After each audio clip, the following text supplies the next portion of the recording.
So you're probably here because you are not getting the jobs that you're applying to and wondering what is going on. Maybe you've never had any trouble getting hired before. So I want to talk more about this so you can overcome this hurdle. Rebecca, have you experienced this or any of your clients experienced this, especially as of late? Yes. Oh my goodness. So many people are struggling to get hired right now. And if you don't know what to do in your job search and how to stand out and get creative, it's really challenging. I had a very qualified, very successful senior marketing manager come to me the other day who's been looking for work for 6 months, which actually isn't crazy in today's job market, but he's gotten a number of interviews, like a couple a month, and he's been going through these long interview processes, being asked to give 1.5 hour long presentations, which is crazy, and then getting ghosted. And these stories are just becoming more and more common. I want to help us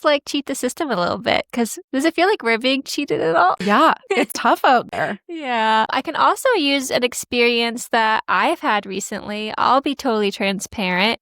So I thought being a career coach meant that I could have any job I wanted whenever I wanted it, which seemed to be the case until recently. But I did apply for a job and I didn't get it. And then I kind of went into this wormhole. What are all the things that affect us?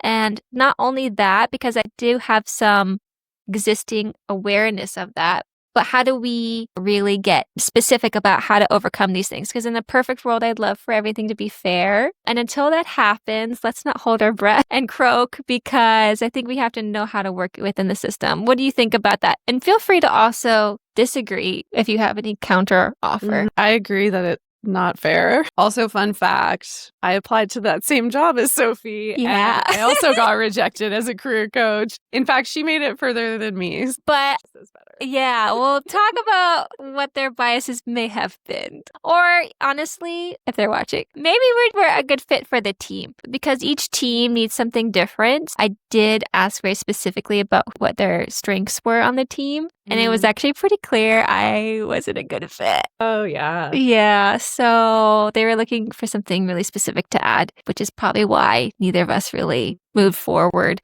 Which is actually good. No, 100%. What they're looking for. 100%. But I can say that the interview spurred this deeper research into biases, reasons why you don't get hired. Also, my partner works in DEI and he's very aware of the biases we have just as humans. So yeah. I'm afraid to say it now. We might get our video banned. Sorry. DEI is diversity, equity, and inclusion. So I want to walk you through what's really happening. Have you ever had an experience where you felt you were perfectly qualified, you didn't get the call back to proceed, and you're thinking, is there something else going on that I don't know about other than just my qualifications? Yeah, there was a position I applied for with a nonprofit that I was actually volunteering for at the time. And I had an interview and didn't get the call back. And I thought that was super strange. And I was very qualified. And the person they did hire, it ended up not working out. And I got the job in the end. Did you have a sense, or have you ever found out or had even a spidey sense that was never confirmed, like, oh, I feel like they didn't even like me from the first interview before it really even started? That happened to me. I don't think I have. Oh. Okay, so let me get into the things. I'll just tell you what I can relate to. And are you thinking? You look at you.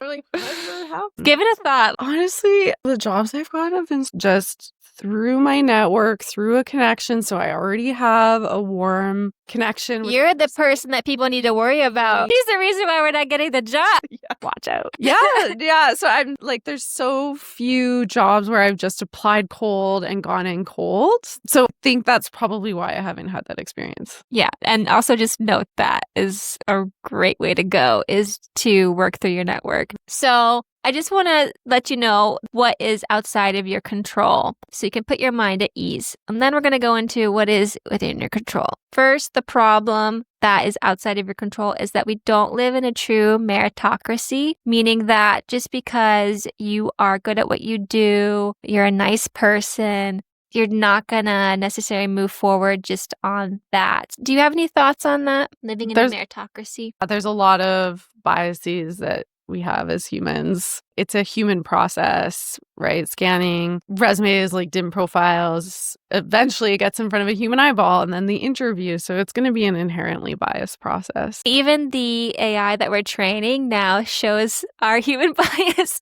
So there's not like a ton of hope that that will just get rid of it completely. Maybe with AGI? What about GI? AGI scares me. Could GI train itself to not be biased? Probably, but that might mean, I heard a really interesting analogy of AGI, which is basically an ant created a human, and then the ant expects the human to ask permission to build a road. I don't know if I could say anything positive about it other than I don't think humans are always treating each other fair. I would hope that AGI could be a lot more compassionate and ideally unbiased in helping us become more equitable in how we treat each other. That's like my biggest hope. So if it doesn't turn out that way, I don't know. I guess technically it could get worse, but that's under that umbrella of things we can't control. Yeah. So the other thing that we can't control, getting back to where we are right now, aliens. Have you seen the documents? It's pretty crazy. Have you seen that one where they're coming out of the ocean?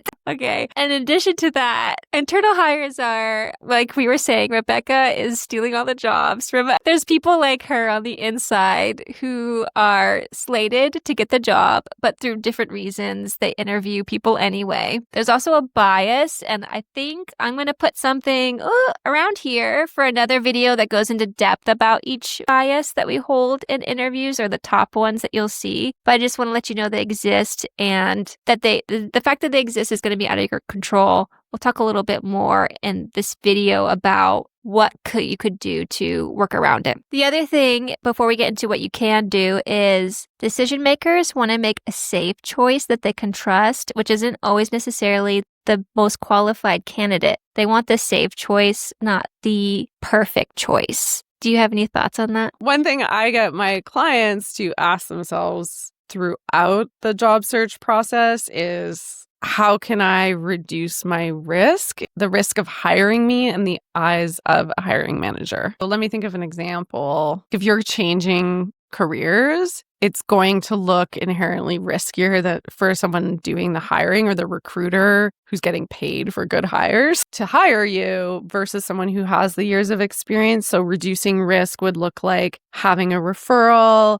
and really clearly drawing the connections between what you've done in the past and how that applies to what you do next. A lot of people will expect that the recruiter or the hiring manager is able to do that for you, but they won't because they're busy. So you have to really spell things out for people. A phrase that I like is very simple. It's just, this directly translates to, you name the skill or the experience, and then the immediate follow-up, this directly translates to, and then insert what's relevant to the job. Yeah, perfect. Yeah, and you can put that directly on your resume. Resume, cover letter, conversation, interview. It's a good one to have, and any kind of variation you want to put on it is fine. So one thing I want to share with you is how we're trained for a lot of our lives, especially in school, that if you do good work, you'll be rewarded.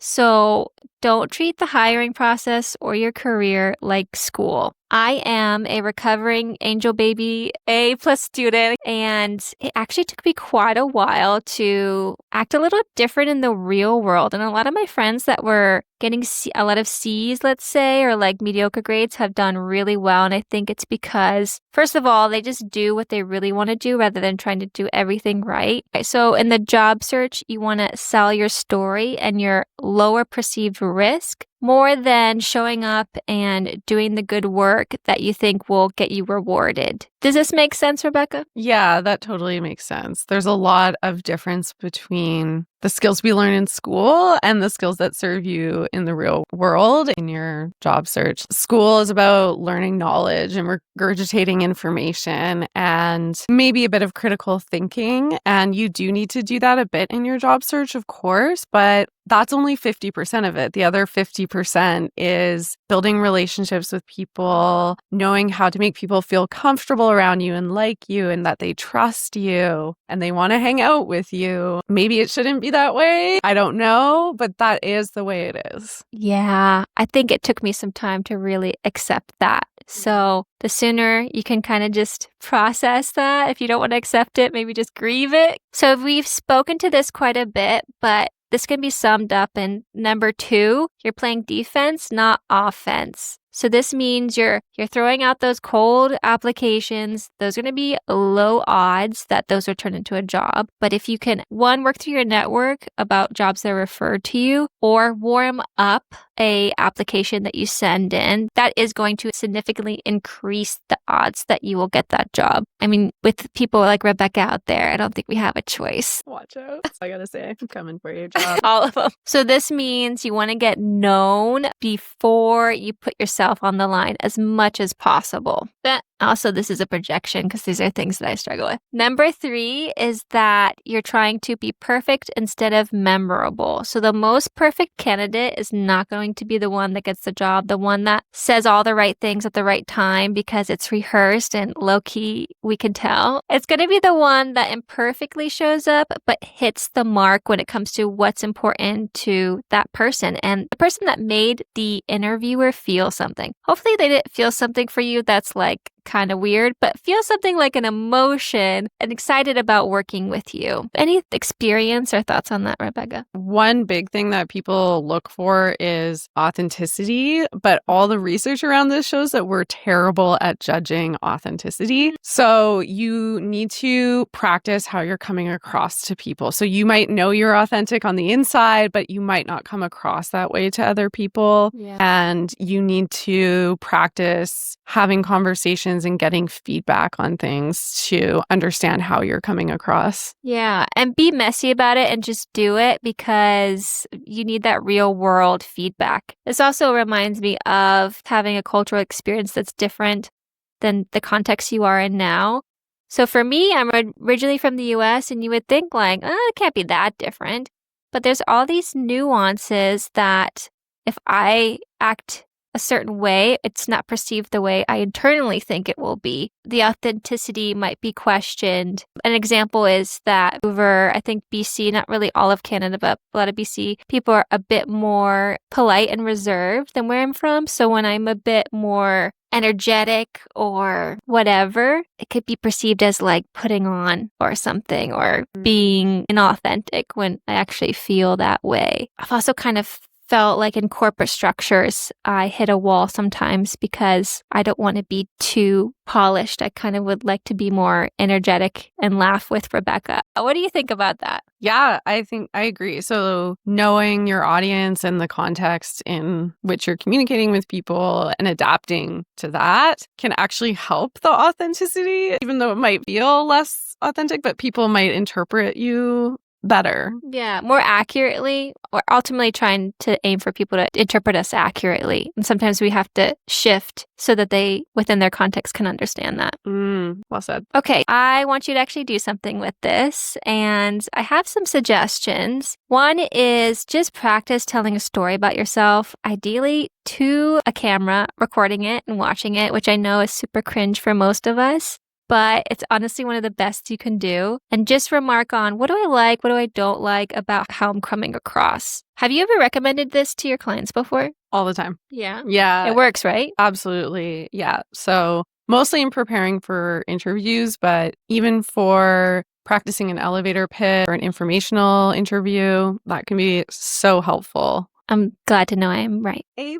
Yay! A+ inner child is happy. The other thing is focus less on perfect resumes and more on your network and what you're going to do to expand that and nurture that. Other than those two things, are there any other things you think that people could do after this video? Just think about how you'll stand out, because sending in online job applications isn't effective. Yeah. If you want to get hired. So pick and choose how for every job you want, what's one way you'll stand out. Fantastic. Okay. Thank you. Thank you so much. See you next time. Bye.